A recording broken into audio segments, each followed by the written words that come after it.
नमस्कार, स्वागत है आप सभी लोगों का जेएमएच न्यूज चैनल। मेरा नाम है अवनीत। जेएमएच शुरुआत करते हैं देश और प्रदेश से आई नॉन स्टॉप खबरों से। सबसे पहली बड़ी खबर पर गौर किया जाए, आम आदमी पार्टी से जुड़ी हुई पहली बड़ी खबर निकल कर आ रही है। दरअसल आपको बता दें, आम आदमी पार्टी के सांसद और उत्तर प्रदेश की विधानसभा चुनाव की तैयारियां संभाल रहे संजय सिंह को जान से मारने की धमकी मिली और इस बात की पुष्टि उन्होंने स्वयं ट्वीट करते हुए की है। और जैसे ये खबर आई तो पुलिस में शिकायत भी दर्ज करा दी गई है और संजय सिंह द्वारा दर्ज की गई शिकायत में कहा गया है कि उनके मोबाइल नंबर पर एक सहयोगी अजीत के नंबर पर डाइवर्ट रहता है। संजय सिंह ने बताया कि 24 नवंबर की रात 9:30 बजे एक फ़ोन आया था और बात करना चाह रहा था युवक। सांसद संजय सिंह गोमती नगर थाने में शिकायत दर्ज कराने के बाद पुलिस से कार्रवाई की मांग कर रहे हैं और संजय सिंह ने कहा है कि ऐसे लोगों से मुझे डर नहीं लगता है, लेकिन कानून को अपना काम करना चाहिए और कहा है कि आरोपी को पकड़कर पुलिस को सख्त से सख्त सजा देनी चाहिए। खैर, अगली खबर, मुख्यमंत्री योगी आदित्यनाथ ने आपको बता दें उत्तर प्रदेश के गोंडा में 450 करोड़ की लागत से 65.61 एकड़ में बने एथेनॉल प्लांट का शिलान्यास किया और इसके बाद योगी ने जनसभा में विपक्ष पर जमकर हमला बोला। साथ ही सीएम योगी ने किसान आंदोलन का भी जिक्र किया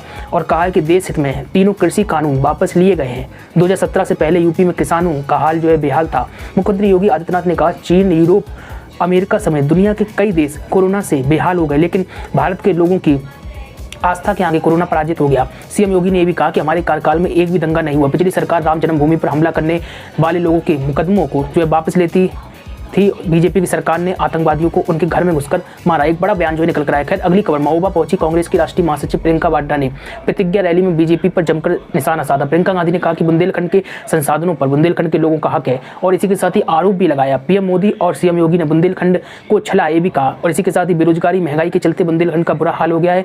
प्रियंका गांधी ने भरोसा भी दिलाया कि कांग्रेस भाजपा की लूट वाली नीति को खत्म करेगी, बुंदेलखंड के विकास के लिए काम करेगी। बीजेपी की तरह चुनावी बुंदेलखंड विकास बोर्ड नहीं रहेगा।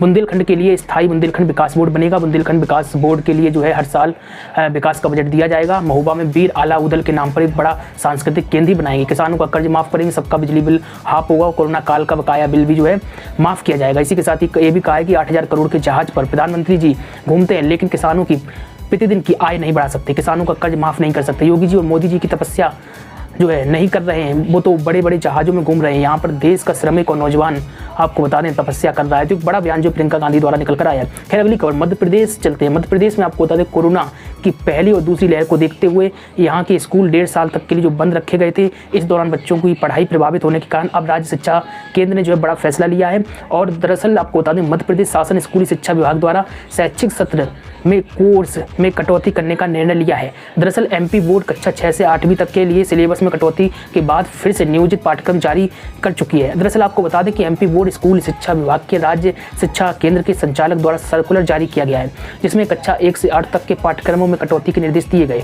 दरअसल कक्षा 1 से 8वीं तक के क्लास में 60% जबकि होमवर्क में 40% की कटौती की गई। इसी के साथ ही ये भी बता दें कि इससे पहले कक्षा 1 से 5वीं तक के लिए नए सत्र में पढ़ाई जाने वाले कोर्स में भी कटौती की जा चुकी है। खैर, ये बड़ी खबर मध्य प्रदेश शासन की ओर से निकल कर आ रही थी। अब बात कर लेते हैं उत्तर प्रदेश पुलिस से जुड़ी हुई। दरअसल उत्तर प्रदेश पुलिस भर्ती और प्रोन्नति बोर्ड ने यूपी पुलिस सब इंस्पेक्टर और असिस्टेंट सब इंस्पेक्टर भर्ती परीक्षा 2021 के लिए एडमिट कार्ड को जारी कर दिया है। जिन उम्मीदवारों ने इस भर्ती परीक्षा के लिए आपको बता दें आवेदन किया था, वो अब यूपीपीआरबी की आधिकारिक वेबसाइट पर जाकर अपना एडमिट कार्ड डाउनलोड कर सकते हैं। उम्मीदवार आधिकारिक वेबसाइट पर परीक्षा शहर और तारीख की जानकारी भी देख सकते हैं। दस्तावेज में उम्मीदवार का एप्लीकेशन नंबर और अलर्ट एग्जाम सिटी व तारीख सम्मिलित है। वहीं आपको बता दें अधिक जानकारी के लिए आपको ऑफिशियली वेबसाइट पर विजिट करना होगा ताकि आपको एग्जाम सेंटर की जानकारी मिल सके। अगली खबर, कोरोना के नए वेरिएंट आपको बता दें ओमिक्रॉन के बाद दुनिया भर में मचे हड़कंप के बीच प्रधानमंत्री मोदी ने वरिष्ठ अधिकारियों के साथ बैठक ली।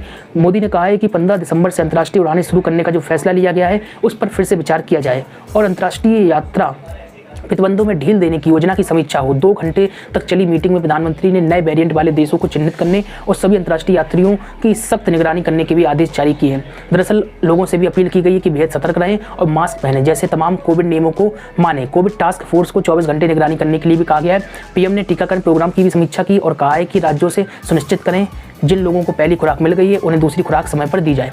तो आपको बता दें एक नया वेरिएंट देखने को मिला, जिसके बाद अलर्ट जारी किया गया है। अगली खबर, स्वामी का दावा है कि कंपनी 27 नवंबर को MI UI 13 का बीटा वर्जन जारी कर सकती है, जबकि UI का स्टेबल वर्जन 16 दिसंबर को एक स्पेशल इवेंट में जारी किया जाएगा जो स्वामी CEO की पुष्टि के अनुरूप है। आपको बता दें स्वामी ने जाहिर तौर पर MI UI 13 बीटा को हाल ही में लॉन्च किया।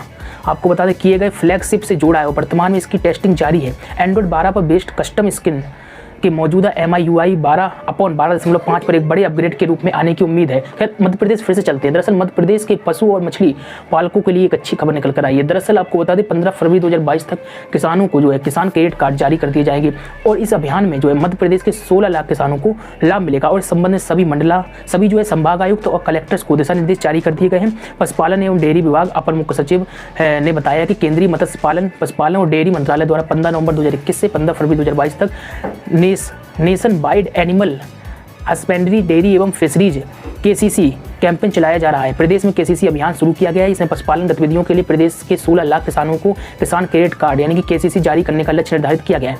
अभियान के सफल क्रियान्वयन के लिए सभी संभागायुक्त और कलेक्टर्स को दिशा निर्देश भी जारी कर दिए हैं। तो एक बड़ी खबर जो मध्य प्रदेश शासन की ओर से आ रही है। खैर, आपको बता दें नए साल से पहले केंद्र सरकार के 7वें पे कमीशन कर्मचारियों के लिए एक अच्छी खबर निकल आया है। दरअसल आपको बता दें जल्दी महंगाई भत्ते DA में एक और बढ़ोतरी मिल सकती है। रिपोर्ट के अनुसार नरेंद्र मोदी सरकार जो है जनवरी 2022 में फिर से महंगाई भत्ते DA में वृद्धि कर सकती है। हालांकि अभी ये तय नहीं किया गया है कि जनवरी 2022 में महंगाई भत्ता DA कितना बढ़ाया जाएगा, लेकिन आपको बता दें AICPI इंडेक्स के आंकड़े बताते हैं कि 3% DA बढ़ने की उम्मीद जताई जा रही है और इसी के साथ ही इस बढ़ोतरी से कर्मचारियों का वेतन फिर से जो है बढ़ने की उम्मीद लगाई जा रही है। अगली खबर, दिल्ली के मुख्यमंत्री आम आदमी पार्टी के जो है प्रमुख अरविंद केजरीवाल दिल्ली के 1 लाख बिजली उपभोक्ताओं के जीरो बिजली बिल लेकर जो है मोहाली पहुंचे। केजरीवाल ने पंजाब के मुख्यमंत्री चरणजीत सिंह चन्नी को चुनौती दी है कि वे केवल 1000 बिजली बिल जो है जीरो दिखा दे या जीरो लिख दे। केजरीवाल पंजाब के अलग अलग जिलों में आए लोगों से पंजाब की जनता के साथ केजरीवाल की बात कार्यक्रम में लोगों से मिले और जो है संबोधन किया। केजरीवाल ने कहा कि पंजाबियों ने अकाली भाजपा कांग्रेस सबको बहुत मौके दिए, एक मौका मुझे भी देकर देखे। केजरीवाल ने पंजाब सरकार पर जुबानी हमला बोलते हुए कहा कि कांग्रेस 129 पेजों के चुनाव घोषणा पत्र में से 29 शब्दों पर भी जो है खरी नहीं उतरी है। केजरीवाल ने लोगों की समस्याओं को भी इस दौरान जो है सुना है। खैर, अगली खबर आपको बताए थे एक अच्छी खबर है। भारतीय निर्वाचन आयोग ने अगले साल उत्तर प्रदेश, पंजाब सहित उत्तराखंड में होने वाले विधानसभा चुनाव के लिए एक ऐप को जो है लॉन्च कर दिया है और इस ऐप से जो है मतदाताओं को चुनाव में होने वाली परेशानियों से छुटकारा मिलेगा। और इस ऐप का नाम जो है आपको बता दें वोटर हेल्पलाइन एंड्रॉइड 2021 रखा गया। आयोग ने जो है ऐप को एंड्रॉइड और iOS उपयोगकर्ताओं के लिए जो है प्ले स्टोर पर उपलब्ध करा दिया गया है और यह चुनाव में होने वाले मतदाताओं की समस्या को दूर करने का काम करेगा। आपको बता दिया अब मतदाता आसानी से अपना पहचान पत्र इसके माध्यम से डाउनलोड कर पाएंगे। इसी के साथ ही अपना नाम मतदाता सूची में भी खोज सकते हैं, अपनी शिकायत भी दर्ज करवा सकते हैं, फॉर्म भी जो है भर सकते हैं। इसके आने के बाद जो है लोगों में मतदान के लिए जो है जागरूकता भी आएगी, उनकी मतदान से जुड़ी हुई कोई समस्या का हल जो है मिनटों में हो पाएगा। ऐसा देखा गया है कि लोग मतदान कार्ड या मतदान सूची में नाम ना होने के कारण जो है अपना कीमती वोट जो है डाल नहीं पाते हैं, तो एक अच्छी पहल है। खैर, अगली खबर, तीनों कृषि कानून वापस लिए जाने के फैसले के बाद किसानों ने आंदोलन वापस नहीं लिया है।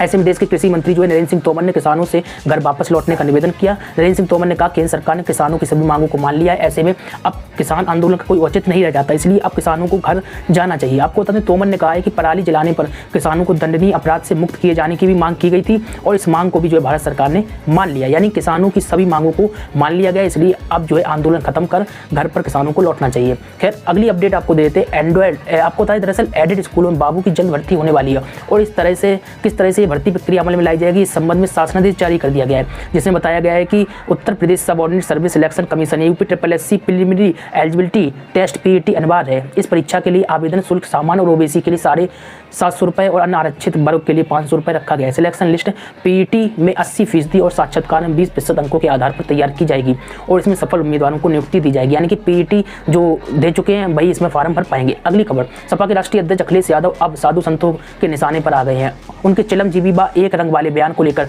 तुलसी पीठाधीश्वर जगत गुरु स्वामी रामभद्राचार्य महाराज ने पलटवार किया। उन्होंने कहा कि इस तरह के बयान देकर अखिलेश अपनी भद्द पिटवा रहे हैं। इसी के साथ ही उन्होंने कहा कि जिन लोगों ने राम भक्तों पर गोलियां चलवाई आज उनके घर पर कोई रोने वाला नहीं बचा है। पिता और परिवार है लेकिन उनके परिवार में शांति नहीं है। जगत गुरु ने कहा कि चिलम जीबी ऐसे बयान देकर अखिलेश अपनी ही भद्द पिटवा रहे हैं और इसी के साथ ही ये भी कहा कि आगामी विधानसभा के चुनाव में सपा को फिर से जो है जनता सबक सिखाएगी। अब बात सपा की चल रही है तो सपा का हम एक बयान भी बताएंगे। दरअसल उत्तर प्रदेश में समाजवादी पार्टी की सरकार बनने पर गरीबों को मुफ्त इलाज करने और वृद्धा और विधवा पेंशन 3 गुना किए जाने का वादा करते हुए सपा प्रमुख और प्रदेश के पूर्व मुख्यमंत्री अखिलेश यादव ने आपको बता दें जनता को संबोधित किया और कहा है कि भाजपा का सपा आया जनता करने का काम करेगी। सपा प्रमुख आपको बता दें हरदोई की संडीला में महाराज सलीह के 15वें जो है मूर्ति स्थापना दिवस पर आयोजित समारोह को संबोधित कर रहे थे और इस दौरान समाजवादी पार्टी की सरकार बनने पर गरीबों, दलितों, पिछड़ों, किसानों के हक में कार्य होगा, ये भी कहा। और इसी के साथ ये कहा है कि हम सभी जो है अभी जो कोई योजना नहीं बताएंगे क्योंकि भाजपा के लोग इसकी नकल कर लेंगे। उन्होंने वृद्धा और विधवा पेंशन का नाम लिए बिना कहा कि हमारी माताओं और बहनों को अभी 500 रुपये मिलते हैं लेकिन